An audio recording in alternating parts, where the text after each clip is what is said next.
Masechet Nedarim Daf Yod. We saw yesterday that if someone makes a vow using the language of Kinidre Reshaim, that does work because evil people or uncouth people often do make vows. Whereas if one says Kinidre Kesherim, then that will not work because kosher people, virtuous people, do not make vows. However, if one says Kinidvat Kesherim, then that is a valid vow because virtuous people will make free will offerings. That is done in a more limited way, with more enthusiasm, is sure to be accomplished, but not nidrat kesherim, that a neder, the kesherim wouldn't make. That's an overarching obligation on oneself and is too dangerous because you may not fulfill it, so they won't make that at all. We asked yesterday, who would be the author of this Mishnah that would make a distinction between neder and nedava, that neder you shouldn't make, a virtuous person, but a nedava one should make. It seems that it can't be to be Meir or to be Yehuda, because they had a machloket on how to explain this pasuk, tova shelo tidor, better not to vow than vow and not pay. So there was machloket. What is the best thing to do? Rabbi Meir said, don't make a vow at all. Nothing, no kinds of vow. Whereas Yehuda said, actually, the best thing is to make a vow and fulfill it. Right? That is the best thing. But if you're not sure if you can fulfill it, then don't make a vow, don't take the risk. But either way, they both, Rabbi Meir and Rabbi Yehuda, neither of them make a distinction between neder and nedava. It sounds like, according to Rabbi Meir, you shouldn't do either one at all. According to Rabbi Yehuda, if you're going to fulfill it, then it's good to say to do both of them. So since no one distinguishes between neder and nedava, who would be the author of our Mishnah? Yesterday we said maybe it is in fact Rabbi Meir, and when Rabbi Meir says better not to do anything at all, that was talking about a neder. But nedava, yes, even a virtuous person should make a nedava.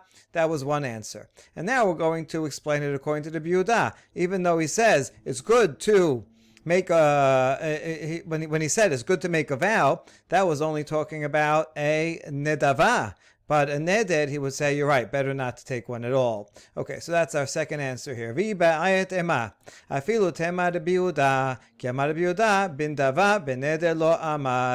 Mishnah, what that says, a nidvat kesherim is okay, and distinguish between neder and nedava, can even be the Yehuda.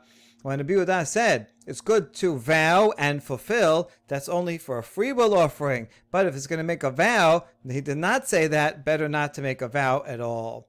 Alright, hold on, in the Braita, where we quoted the opinion of Rabbi Yehuda, it said better than both is someone who is noder and mekayem, someone who vows a neder and fulfills it. So he uses the language of neder. How can you say that Rabbi Yehuda only said nedava and not neder if his exact language said noder? And we answer, tene nodevum kayem. Okay, change the word in the Mishnah and the Braita that is nodevum mekayem. Best is the one who gives a free will offering and fulfills it. That's the best. But when it comes to a neder, even Rabbi Yehuda would not. Alright, so it's a bit difficult because we have to change a word. But okay, possibly. It may not be necessarily changing the word. Sometimes, the word neder can refer to a specific type, not to all types of vows. All right. Why is it bad to take a neder? And even according to this version, even according to the Yehuda, best not to make a neder. Because you may come to a stumbling block. You're going to make a vow upon oneself, and then you're going to forget about it or delay it, and that's not going to be good. If so, a free will offering also, you might say, I want to give this free will offering, and then you might not bring it, or you may misuse the animal that you're going to bring as a free will offering. You might shear it or put some burden on it. So what's the difference? Rabbi Yehuda is following his own opinion. We're learning here that this is what Hillel did. So we're learning here that Rabbi Yehuda followed and agreed with what Hillel did, as we saw yesterday, that a person would bring his lamb to the courtyard of the Bet HaMikdash as chulin, a regular animal, so there's no way to misuse it. And on the spot, then he would wait and say, oh, this is going to be a free will offering, and then he puts the das samicha, and then a minute later, he will do shechita. So there's no concern that he's going to forget, it's going to get lost, he's going to misuse it. It's there and it's easy. So a nedava is proper to do because you know for sure that you can fulfill it. All right, fine. Tenach nedavad de korbanot, nedavad de nzirut mahikale me'amar. Fine, that works regarding a free will offering that you're going to give as a sacrifice. Yes, you could do that right away. But in the Mishnah, it also mentioned that if you say nidvat kesherim regarding a nazir, you say hareni, and take upon yourself nazirut, that's also okay. But how can anyone be sure that they're going to fulfill nazirut? This is a 30-day commitment. And it's not like you bringing it to Azara where just 1 minute later you're going to do it. To keep away from Tum'ah and from wine for 30 days, it's very difficult. So why would he say that, yes, for sure that you're going to fulfill it? And the answer is, Rabbi Yehuda le'ta'ameh, also he follows his own opinion regarding a Nazir de Tanya. Rabbi Yehuda omer, Chasidim harishonim hayu mitavin la'avi korban chatat, levi she'en HaKadosh Baruch Hu mebit hakala al yedehem. So the early generation, the pious people, they really wanted to bring korban chatat. They wanted to fulfill all the mitzvot, and there's a mitzvah to bring a korban chatat. The problem is that they never made a sin. You only can bring a korban chatat if you sin by mistake. So you can't purposely sin by mistake, and they were always careful not to sin at all. So how could they fulfill the mitzvah of bringing a korban chatat? So they really wanted to do this. So how could they? You can't just bring a free will chatat offering. It's not allowed. You can't volunteer a chatat. It will be an invalid offering. So Mehayosin, what would they do? These people remind me of people that want to fulfill every mitzvah. You know, there's a mitzvah of giving a wife a get, right? So should you give a wife a get just to fulfill the mitzvah and then remarry her? That would be strange. The mitzvah is to give a get if it should be a case where the marriage is over. Okay, then it's a mitzvah to give a get. So anyway, so they wanted to find a positive way to fulfill this mitzvah.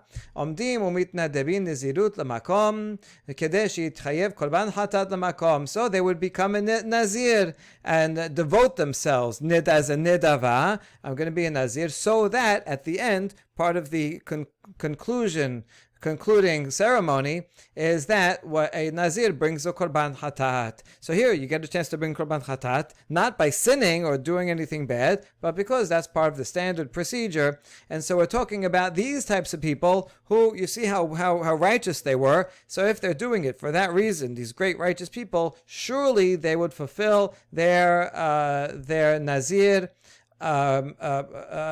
obligation, and we're not worried that they're going to undo it. So this type of nedava is perfectly fine because you can be sure that they will do it. This is parallel to the opinion before of Shimon HaSadik. Yeah, we saw yesterday that a pure motivated nazir is okay, like that young man who was so beautiful, and he became a nazir in order to eschew all that materialism.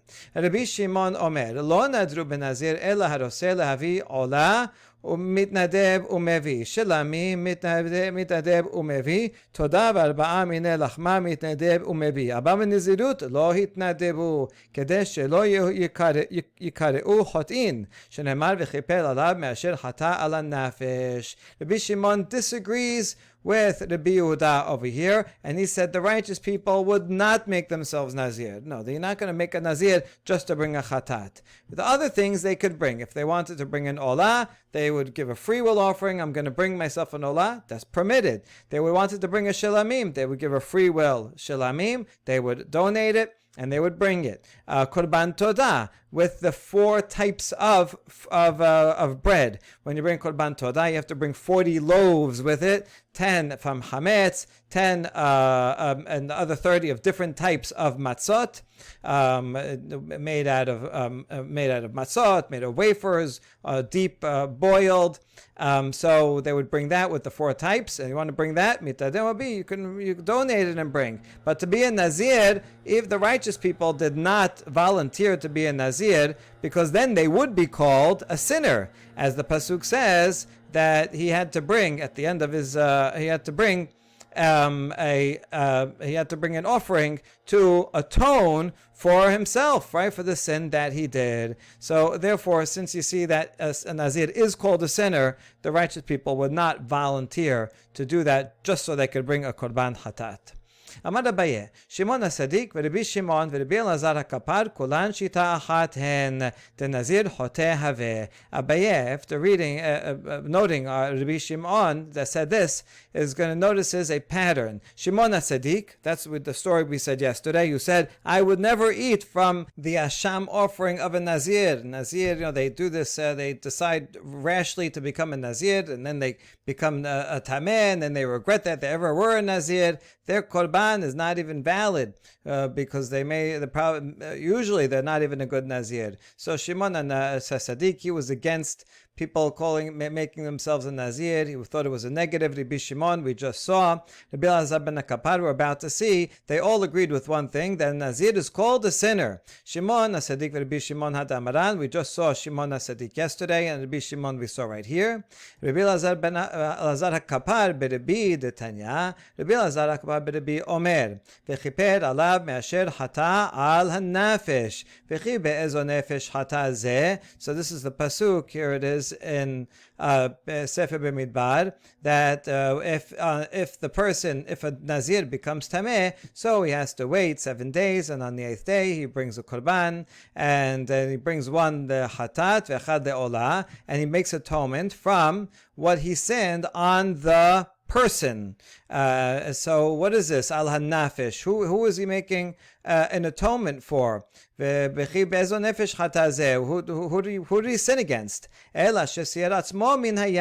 sinned against himself. That he made himself suffer by not drinking wine, and that's a negative. You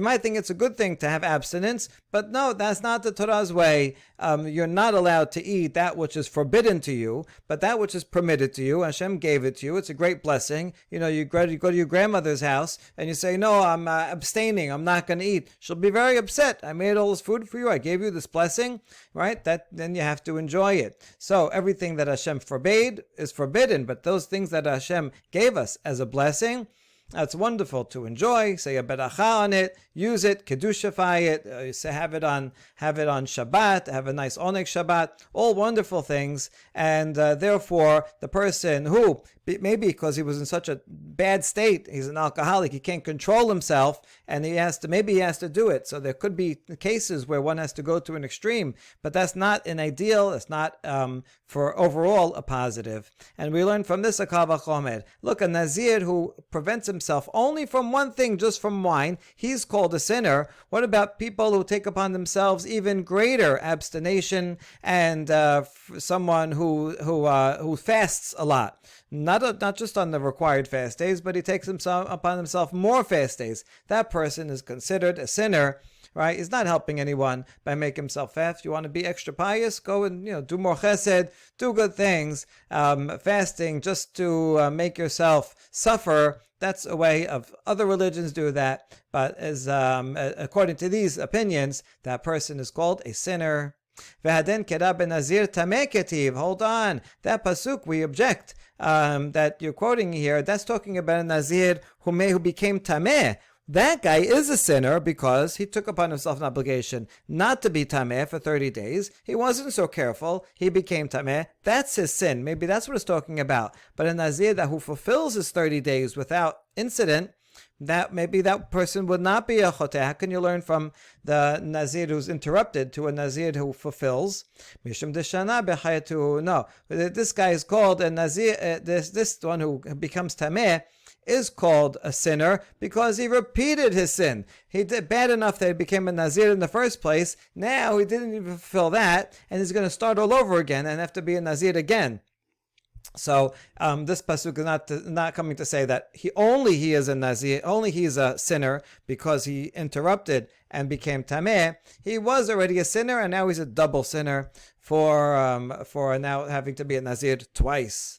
All right, so fascinating discussion. And now we get to the next Mishnah. This is going to go all the way back to the opening Mishnah. We talked about kinuyim, which are nicknames or synonyms, other things that people would say, substitute names. Instead of saying a full word that they were afraid to say, these words were like scary, they would say these substitute names, but they are applicable. If someone says them, it is a valid vow. So here's the examples of what these kinuyim are. Haomer lachavero, or not lachavero, depending on what kind of vow he's making.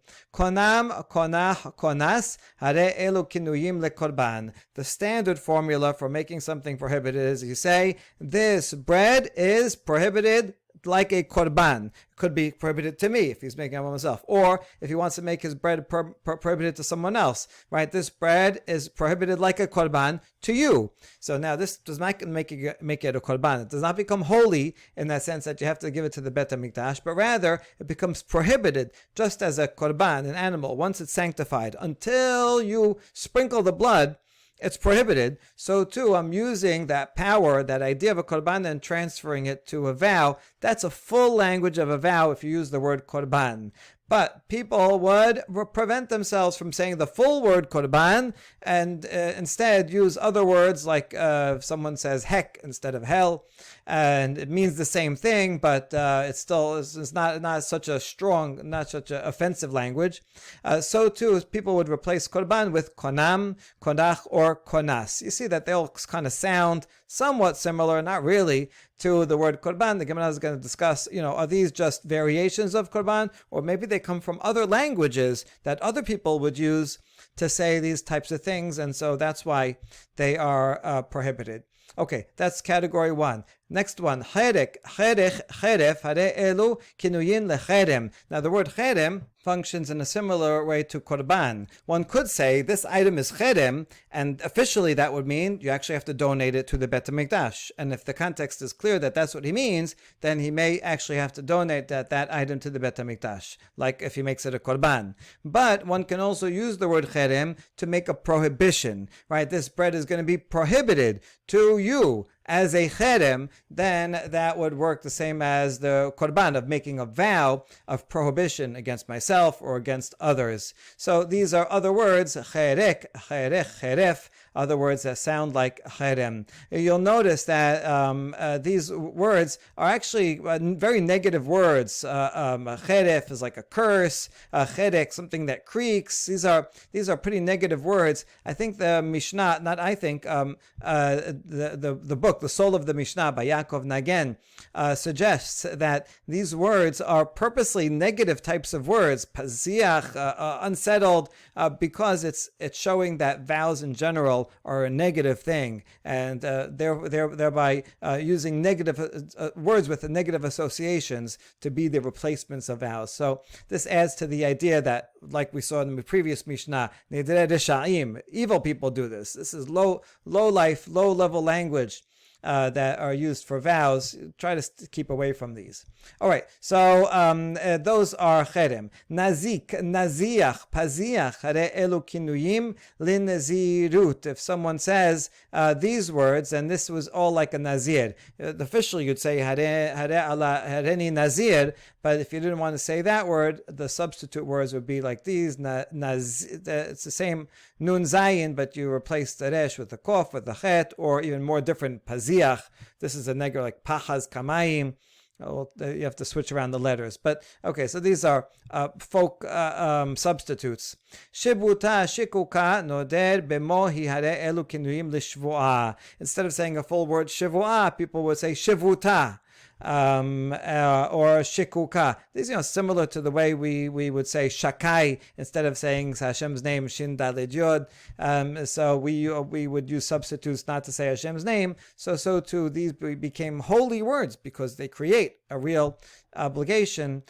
So that's those two. Now mohi does not sound like a shivuah at all. One suggestion is that from Rambam says that this is actually derives from Aramaic mumata, which is Aramaic way of saying a vow. So this is a substitute for that Aramaic word, and the Gemara will discuss that further as well. Itemar kinuyin. Rabbi Yochanan amar leshon umoten. Rabbi Shimon ben Lakish amar leshon shebadu lahem chachamim liyot noder bo. V'chen hu omer b'chodesh asher bada milibo. What is the origin of these funny nickname words? Rabbi Yochanan says these are from languages of the nations. They could be from other languages, that since people vow in those other languages, Jews hear them and then they copy them and use them also. Or they could be based on the Hebrew terms. A lot of these seem to be variations of Hebrew words. And the lashon umot means that the common people would substitute and would change the pronunciation. It could be also non-Jews who are borrowing Hebrew words, which that would actually often happen. We find in magic bowls, for example, that people would write like kind of amulets, that Jews and non-Jews would quote many different languages because they wanted to include any formula that might work. So non-Jews would quote Hebrew and Aramaic formulas, but they would misspell everything and misunderstand because it wasn't their language. So this very often happened on the streets. This is, the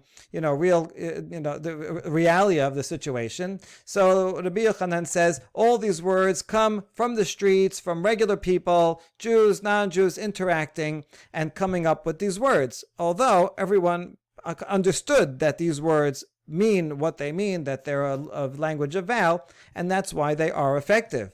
Whereas Rabbi Shimon ben Lakish says, no, these are words that the rabbis created. They made them up so that a person should use them and not use the official language, which is kind of scary. So the rabbis actually suggested that people should do that. Now this lashon shebadu, the Gemara is noting, what does the word badu mean? Well, we see in Yerovam and made up a new holiday. In a month that he made up on his own. And so this is a problem, that he just made up a new holiday in a new month. So, but we are quoting his pasuk to know what the word bada means. This is curious. Did Rabbi Shimon ben Lakish say this himself? He says lashon shebadu to explain the word that he just said. He quotes a pasuk. That is unusual. It seems that this is v'chen hu omer is probably added in later, maybe by somebody that wasn't sure. What do you mean shebadu? What does that mean, badu? That to make up something up? Oh, here it is in a pasuk that has the same meaning. All right, so that's the machloket between Rabbi Yochanan that says these are real common words that people used on their own, and the rabbis are just deciding which of these words are valid, which of them are not valid, because there might be hundreds of words, and just because one guy uses it doesn't make it valid. Whereas Resh Lakish says, no, these are words that the rabbis actually introduced to keep people far away from the official words. All right, V'tama mai takinu rabbanan kinuyin. According to Resh Lakish, why did the rabbis make up other nicknames? Lema korban, because they don't want people to say the real word korban. So velema korban, why not? So say korban, right? Hare alai ke korban. This thing will be prohibited to me like a korban. What's wrong with saying that? It's not Hashem's name. Dilma amar korban laHashem, because people will end up not saying only korban. They're going to say this thing will be prohibited like a korban to Hashem, and they will say Hashem's actual name. And that's not good. Now we ask, why not? So what? You're not saying it in vain. You're making a valid vow with God's name. So that's okay. Because here's what's going to happen. They're going to leave out korban because they're going to think the main thing is la Hashem. This is prohibited, la Hashem. And now, then they're taking God's name as vain. So we don't want to do that. If instead we make a nickname, let's say kunam, so no one's going to say kunam la Hashem, because kunam becomes a technical term on its own, and because it's not korban, it's not the usual way of saying korban la Hashem, which is when you make an actual sacrifice, you'd say korban la Hashem, fine. But once you're substituting it for kunam, which doesn't refer to an animal, but is only used in this sense of making a vow, then that will prevent people from saying God's name in vain. V'tanya, Rabbi Shimon omer, minayin shelo yomar adam laHashem ola, laHashem mincha, laHashem toda, laHashem shelamim, tomod omar korban laHashem. A similar teaching in a Baraita, Rabbi Shimon says, a person should not say God's name first, even when he's actually designating an animal, he should not say first La Hashem and then Olah, or first La Hashem and then say this flower will be a mincha, first La Hashem and then make an animal a todah or a shilamim. And that's why the pasuk says korban La Hashem. You should always say this will be an Olah and say Hashem's name afterwards. Why? Because if you say the Hashem's name first, then you might change your mind, get distracted, and then you're going to leave it hanging and not follow up with La Hashem Olah. And in that case, you'll say Hashem's name in vain. This animal is La Hashem, but you didn't say the rest of the sentence. That's not proper. So therefore, always say the korban word first, and then since there's no chance that you're going to then say Hashem's name last, because that's it. Then you finish your sentence with Hashem's name, and then that prevents a person from saying Hashem's name in vain. And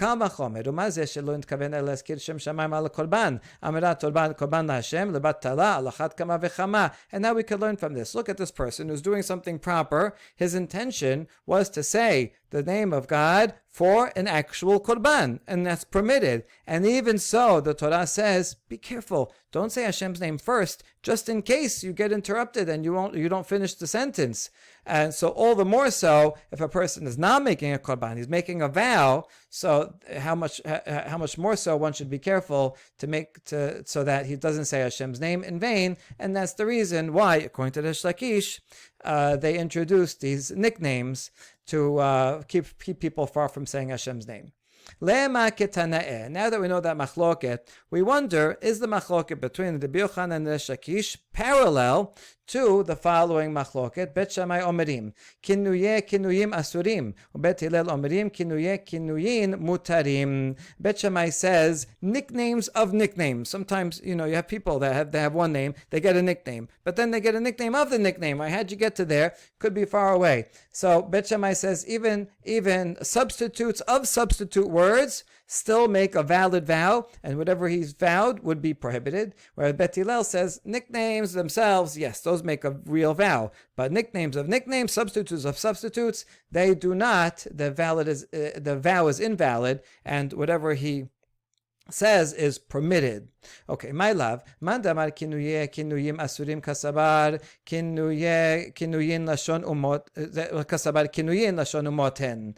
Uman damar mutarim kasabar lashon shebadu lahem chachamim. So doesn't it seem to make sense that Bet Shammai, who says substitutes of substitutes are prohibited, he says that because he agrees with Rabbi Yochanan that says substitutes are regular language of the nations, and therefore the substitutes of substitutes are also language that people are familiar with, and I think that's how things develop. You develop one substitute and another group developed another substitute, but they're regular language that people understand, and therefore that would still be prohibited. That would explain Bet Shammai. And the person that says that these are permitted, in other words, Bet Hillel, he would agree with Resh Lakish that these are the terms that the rabbis created. So the rabbis got together and they say, listen, we want some substitutes, let's use kunam, and so on. They give a list, the official list of proper substitutes. Those are valid. But if people then take off on it and make substitutes for those substitutes, those are not valid, because the sages did not authorize that language. And it doesn't go by what common language is, it only goes by what the rabbi said, and therefore only the official substitutes make a vow and not the substitutes of substitutes. So there you go. It seems to match up. Now we don't really want it to match up, because that would mean that Resh Lakish is attached to only Bet Shammai and disagree with Bet Hillel, and that's not comfortable. Nobody wants to be boxed into only one Tana, especially if it's only Bet Shammai. So we say, Lo, de kula alma kinuyin lashon umot hen, ubet Shammai sabre behane name mishta'e umot, ubet Hillel sabre behane la mishta'e umot. We answer that no, everyone agrees, both Bet Hillel and Bet Shammai can agree that the substitutes are the regular language of the nations, like Rabbi Yochanan.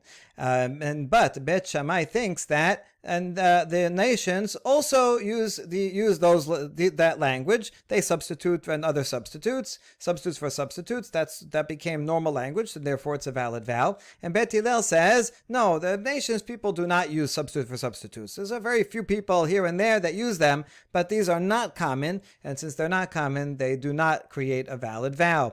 All right, so that's a way to make everybody agree with Rabbi Yochanan. Or v'ba'etema Bet Shammai sabre gazrinan kinuye kinuyim mishum kinuyin, uBet Hillel sabre la gazrinan kinuye kinuyin mishum kinuyin. It could be that Bet Shammai and Bet Hillel both agree with Bet Shammai, or rather, Bet Shammai can explain himself according to both houses and say that both would agree that the kinuyim are created by the sages, and so therefore, really, from the letter of the law, the substitutes of substitutes should not be valid. But Bet Shammai says we should make a gezerah. We're going to prohibit the kinuyim of kinuyim because then people may come to use the kinuyim. If they use a kinui of kinui, and we tell them it's permitted, there's the vow is okay, is invalid, and you're permitted to do what you said, then they're going to come to use the substitutes and figure it's the same thing. So we're going to make a gezerah, and that's why Bet Shammai says they're all not allowed. Bet Hillel says, no, we're not going to make a gezerah. If you use one of those substitutes, we say invalid vow.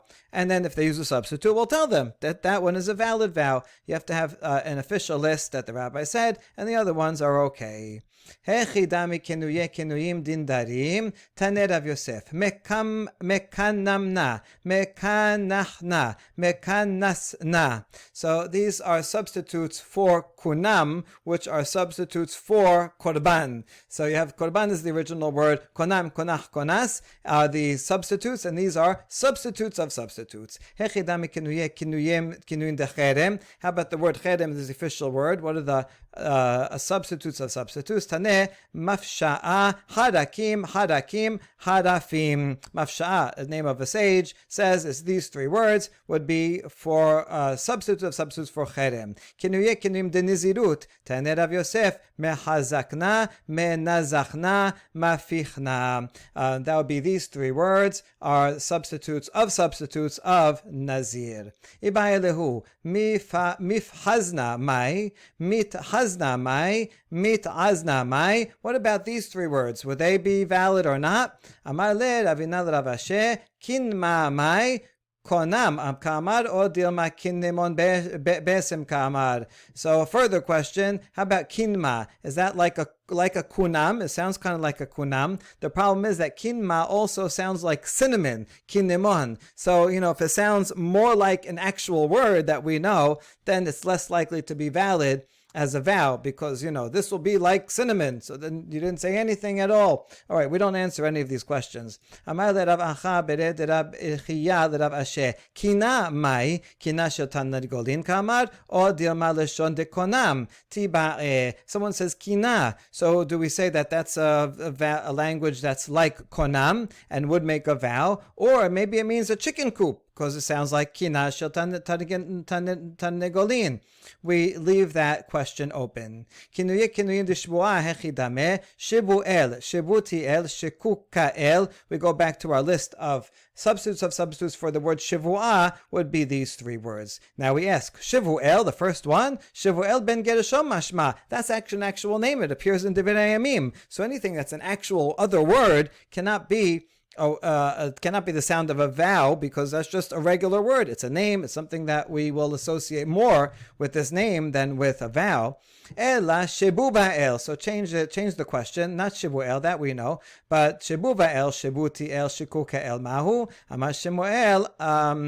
Amar ashibta lo amar kelum. Ashkika lo amar kelum. Karinsha lo amar kelum. Okay, we don't answer the first set, but Shemuel does say that, and if you say these three words, that is nothing. Even though it's somewhat similar to konam, it's too far away. They are not valid. Finally, nadar bemohi hare elu kinuyim. The Mishnah mentioned this word mohi, which seems to be based on the Aramaic momata. Tanya Rabban Shimon ben Gamliel haomer bemohi lo amar kilum. So Rashbag says no, mohi, that's not a substitute. It's not even a substitute of a substitute. If you say this is prohibited bemohi, it's allowed.